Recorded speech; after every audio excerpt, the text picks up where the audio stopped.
Let me tell you why the title of this video is simultaneously accurate and misleading, and why the real story is more interesting than either the triumphalist Chinese state media version or the dismissive Western analyst version. China has built quantum chips that America is not currently building. That is true. The specific approaches China is pursuing, photonic quantum chips at wafer scale, neutral atom arrays at record density, a first-ever silicon quantum processor demonstrating universal logical operations, are areas where specific Chinese research groups have achieved documented, published, peer-reviewed results that Western competitors have not yet replicated at the same scale or in the same form. America cannot easily copy them for a reason that has nothing to do with classification or national security secrecy. The manufacturing process requires components and expertise that Western companies are not currently producing for quantum applications: the lasers, the optical packaging, the wafer-scale integration of photonic components.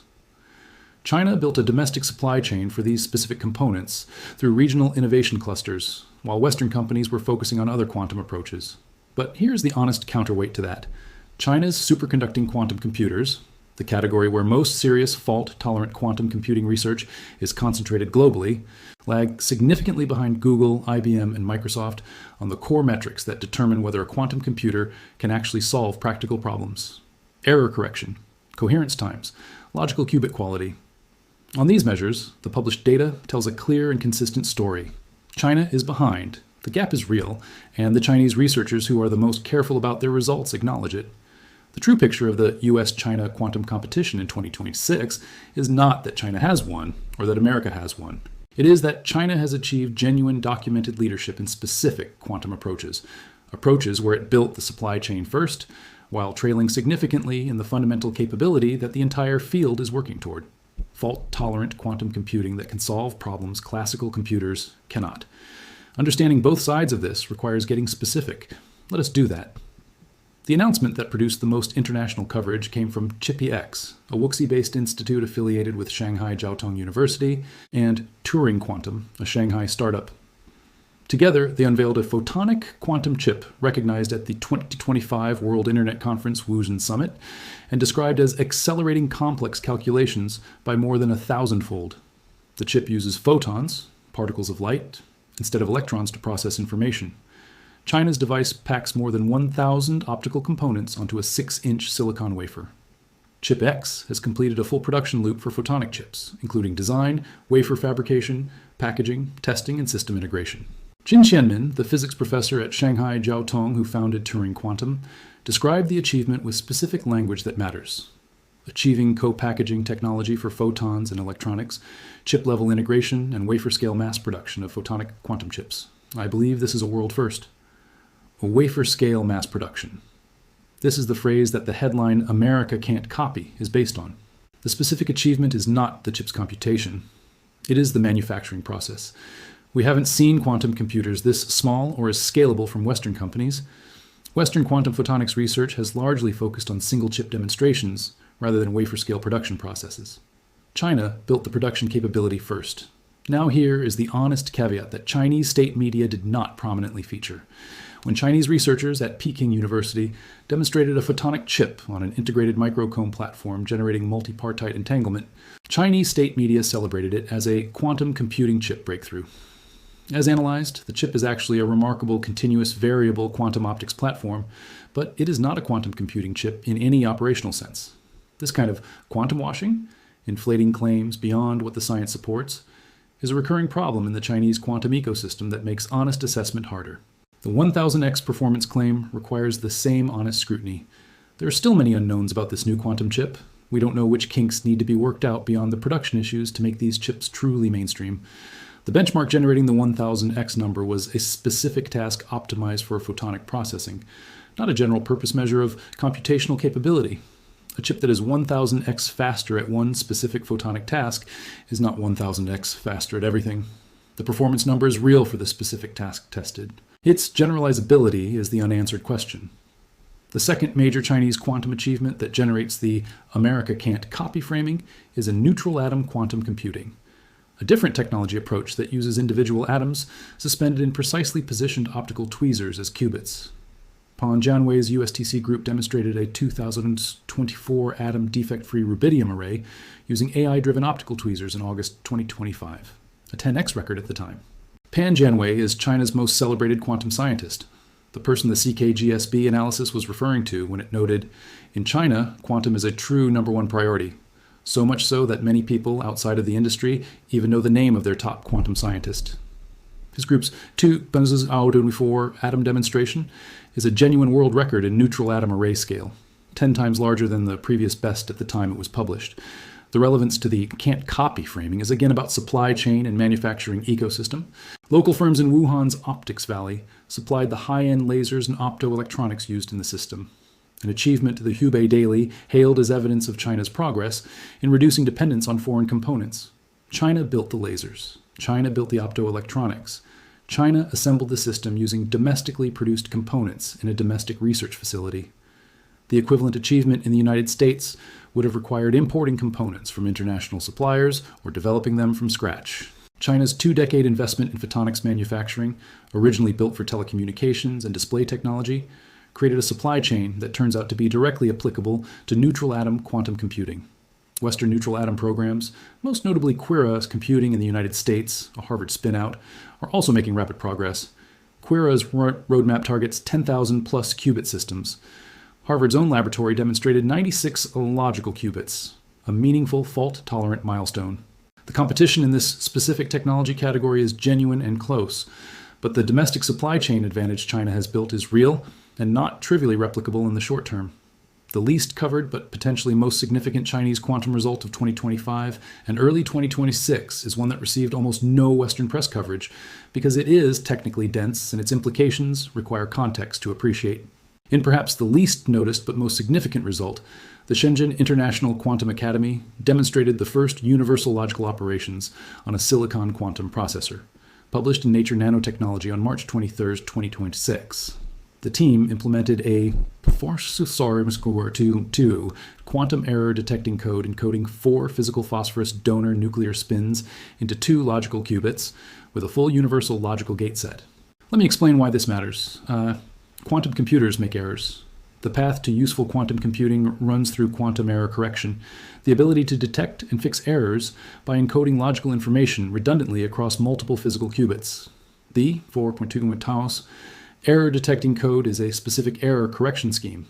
Implementing it on a silicon processor with phosphorus donor nuclear spins means demonstrating that error-corrected logical operations are possible on silicon-based hardware. Silicon quantum computing matters because silicon is the material that existing semiconductor manufacturing, TSMC, Intel, Samsung, is built around. A quantum computer that can be manufactured using existing chip fabrication equipment has a potential manufacturing scalability advantage over superconducting qubits, which require specialized dilution refrigerators and new manufacturing techniques. The silicon path to quantum computing has been pursued for years. China demonstrating universal logical operations on silicon in a peer-reviewed Nature Nanotechnology publication is a genuine contribution to the global research progress on this path. This result did not generate headlines like the 1000x photonic chip. It is more technically obscure and its commercial timeline is longer. But in terms of scientific significance, a peer-reviewed, first-of-kind demonstration published in a top journal, it is the Chinese quantum result most likely to be cited in academic literature a decade from now. Here's the section that requires the most care because China's state media promotional apparatus produces coverage of its quantum achievements that systematically omits the gaps. And Western competitive anxiety produces coverage that sometimes does the same in reverse. The most important metric in quantum computing is not qubit count. It is error rate on logical qubits, the rate at which computations produce wrong answers because of qubit decoherence or gate errors. A quantum computer with 1,000 low-quality qubits that produce errors constantly is less useful than one with 100 high-quality qubits that maintain coherence reliably. The honest technical assessment is mixed. Wukong's published coherence metrics, T1, 15. 22 microseconds, T2, 2. 23 microseconds, lag significantly behind Western leaders. Google's Willow achieves approximately 68 microseconds T1. Origin Quantum's 2021 roadmap targeted 1,024 qubits by 2025. It reached 72. Roadmaps and reality diverge everywhere in quantum computing, but the gap between aspiration and delivery in this case is worth noting.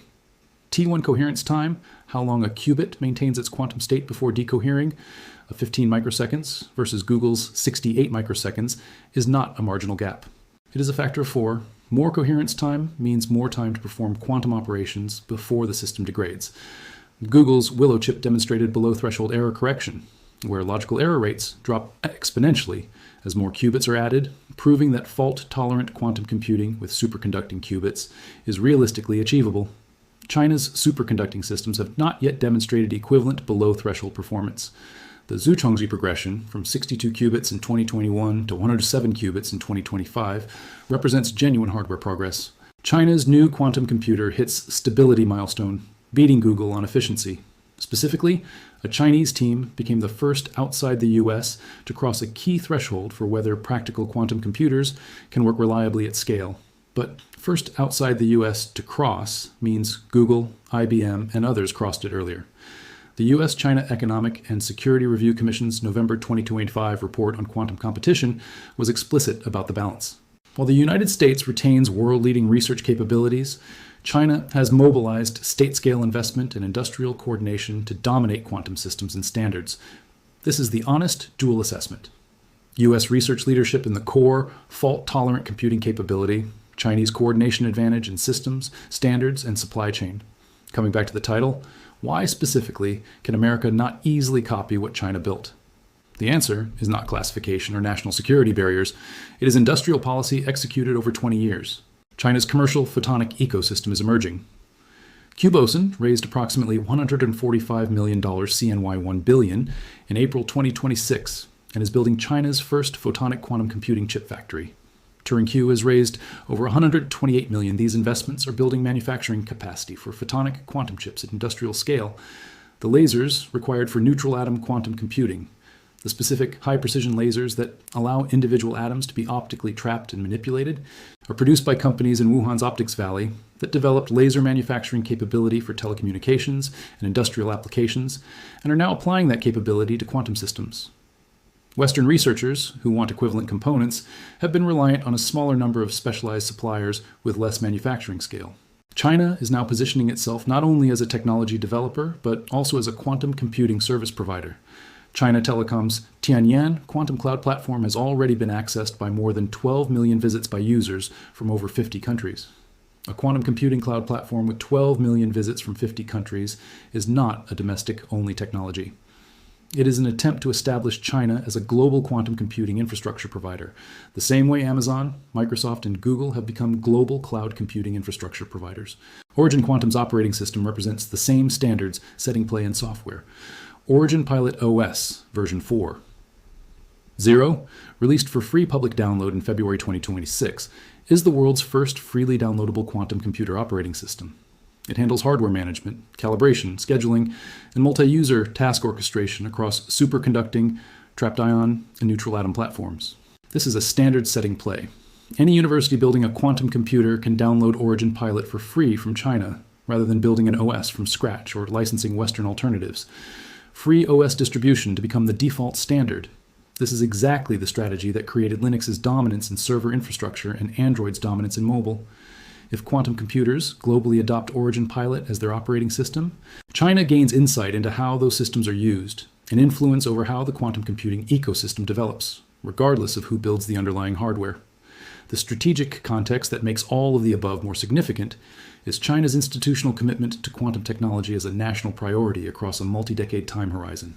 China's new 5-year social and economic development plan in 2026 includes making forward-looking plans for industries of the future, such as AI, quantum technology, and brain-computer interfaces. Xi Jinping's New Year address for 2026 specifically cited breakthroughs in chips as evidence of China's technological progress. The recommendations of the Central Committee of the Communist Party of China for formulating the 15th 5-year plan for national economic and social development, 2026-2030, explicitly mentions quantum technology alongside 6 other emerging technologies as new drivers of economic growth. Beijing also intends to replicate its massive state-led venture capital fund for semiconductor fabrication and design and other emerging technologies, announcing a 1 trillion renminbi, $138 billion fund in March 2025. The fund, which includes QIS, AI, hydrogen energy, and other sectors, aims to help startups and small and medium-sized enterprises achieve original and disruptive innovations. $138 billion specifically directed at quantum, AI, and related technologies. This is not a research budget. It is a venture capital fund. Money designed to create companies, not just papers. In China, quantum is a true number one priority. Huge amounts of money flow into the sector, whether to universities or companies through subsidies or tax breaks. Even if the spending is inefficient around the edges, the sheer quantity of funding and talent means that progress will inevitably be made. The US-China Commission's assessment of what is at stake frames why this matters beyond technology competition. Quantum leadership is not just about a single technology domain.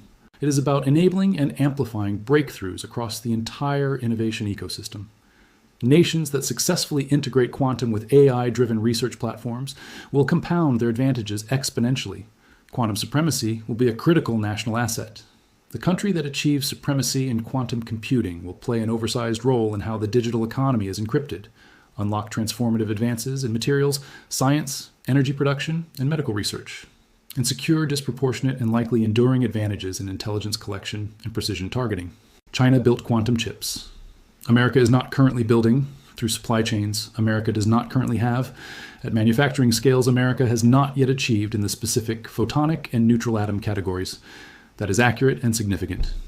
China's superconducting quantum computers, the technology category most directly connected to fault-tolerant quantum computing capable of solving practical large-scale problems, trail Google and IBM on the core performance metrics by documented, measurable, published gaps. T1 coherence times 4 times shorter. Error correction thresholds not yet reached.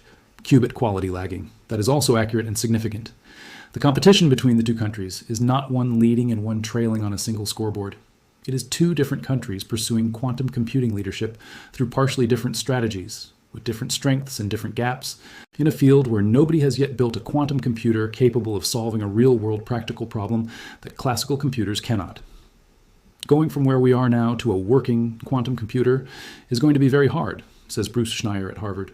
The issue is that we don't know if it is going to be landing someone on the surface of the moon hard or landing someone on the surface of the sun hard. The honest answer to, did China build a quantum chip America can't copy, is yes, in the specific sense of a wafer-scale photonic manufacturing capability built on a domestic supply chain that Western competitors have not replicated.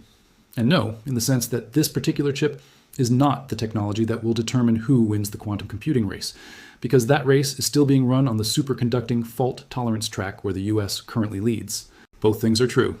And both things need to be true for you to understand what is actually happening in one of the most consequential technology competitions of the next decade.